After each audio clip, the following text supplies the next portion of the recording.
Well, guys, today's video is going to be a really good story about an amazing business in Pahrump and my most recent experience with them. I've had more than one. This one was really great. I can't wait to show you and tell you all about Tire Works in Pahrump. And here they are, right next to Jack in the Box off Nevada 160. Across the street from the Pahrump Nugget. Easy to find, convenient. So, here's what happened. Look at this beautiful site I had for 2.5 months in Eagle Nest, New Mexico. Notice it's a big open field. And certainly I noticed lots of prairie dogs around, which means there were tons of other little critters. And if you know the backstory, the day before I left, I needed to drive from there to here in Pahrump, Nevada, almost 800 miles over very big mountain passes and all kinds of things. And my brake warning light was going on. And I tested all sorts of things and decided to take a risk and go ahead and travel all the way here, pulling my trailer with that warning light. And it turns out when they inspected it, the warning light was because one of those little critters, and I'm sure you've heard this before,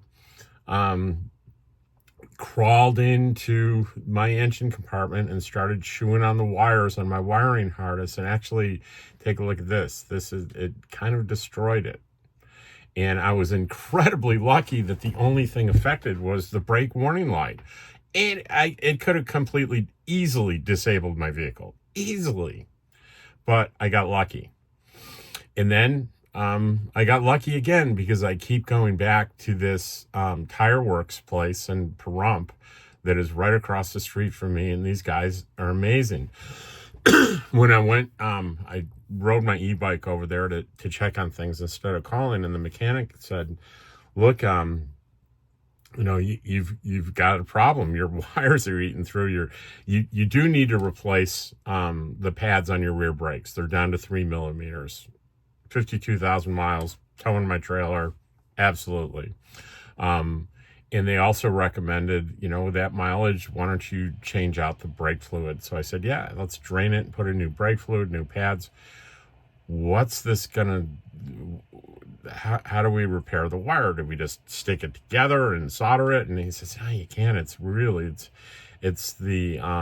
there's a big clip that all the wires go in from the engine and then back into the vehicle. It's huge. And the mechanic said, I'll tell you what, my friend, I'm sure at home, I've got a lot of auto parts at home, and I've got one of these clips that I'll bring back and I'll give it to you. And that's what they did. That's what they did.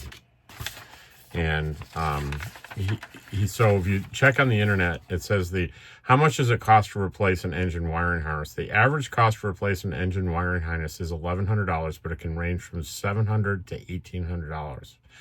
The part itself will cost you an average of $650, while the cost of labor to install will cost you $575. So legitimately could have said, you need to replace the whole harness, because this is what he did. And he charged me 2 hours of labor to do it. He took that clip, and then here's what it looks like new. He installed all those wires, guys. He installed all those wires perfectly. And it cost me, I've got the bill right here, $284. No parts. They give me a $50 discount. There's $50 off any purchase. That's sort of a corporate thing. They charged me $50 for the brake fluid. Rear brake pad set was $124.99. The rotor matching service, the labor to do that, to rotate the rotors, was $89.99. The labor for the brake pads was $175. Then we have The oil change was $59.94. And for some reason, oil and filter service, I got a 96-cent credit. I don't know why. So everything all told was $832.95. And there's $19.06 sales tax for it. So a grand total of $917.93 to fix a problem that could have cost up to $1,800 on its own, the wiring, replacing 2 brake pads, adjusting my rotors, replacing the brake fluid, and doing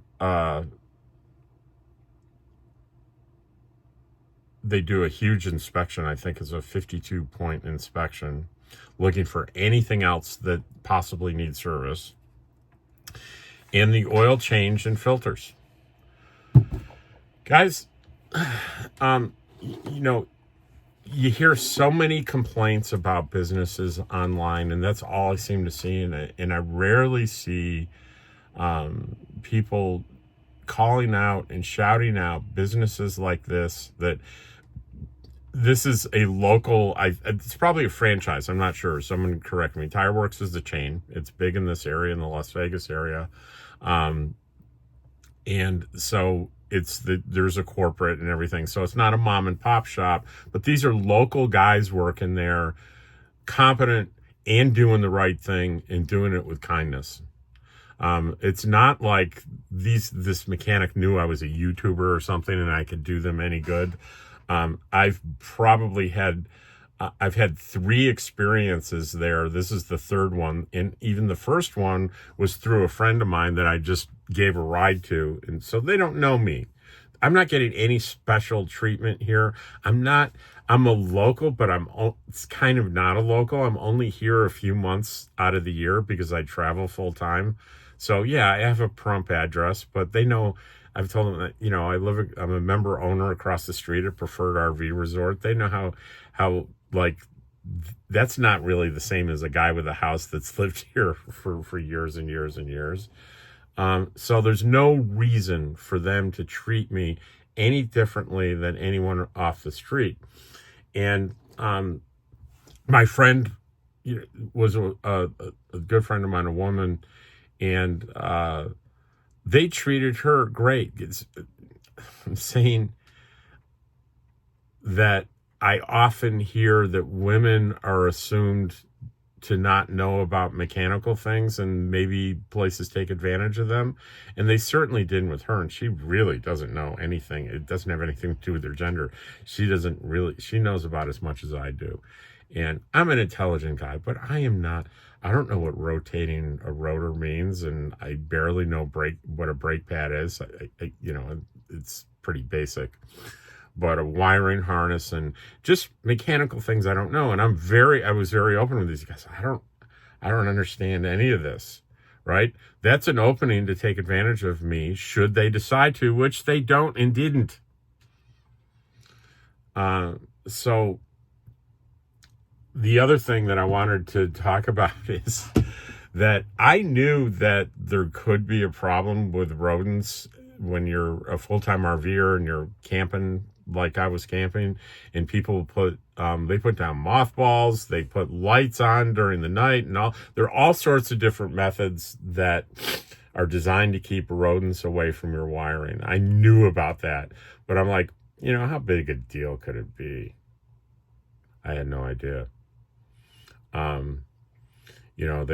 If they really do a lot of damage and they have to not only replace that plastic central piece that you see up there, but if they have to replace all that wiring from stem to stern, that's definitely thousands of dollars that a lot of us just do not have. And it can absolutely disable your vehicle where you need to be towed. It's not going to go anywhere if the right wire is chewed through, right?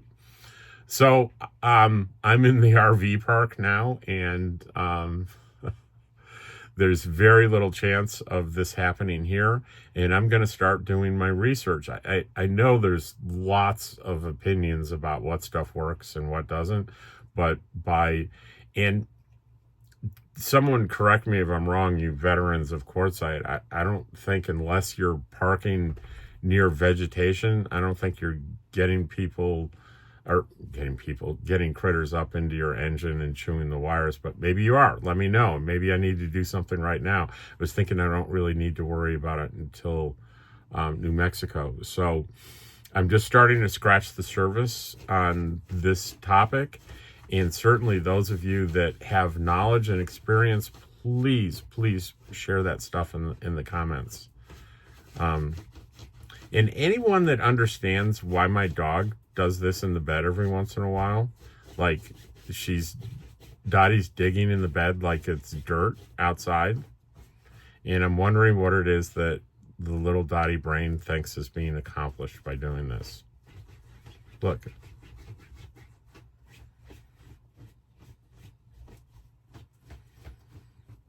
And those of you saying, oh, she's just getting her bed ready. Well, she's been sleeping there all night. She's been there since 9 o'clock last night. Dottie, what the hell? I don't know. It's okay. You can do it. I mean, this is a bedspread designed for animals. It's like, if they have an accident in it, it doesn't go through. It's tough. It handles nails. It's for Dottie. So she can do that, but it's just weird. You're a weird dog, Dottie. Did you know that? Kind of a weird dog. Who knows?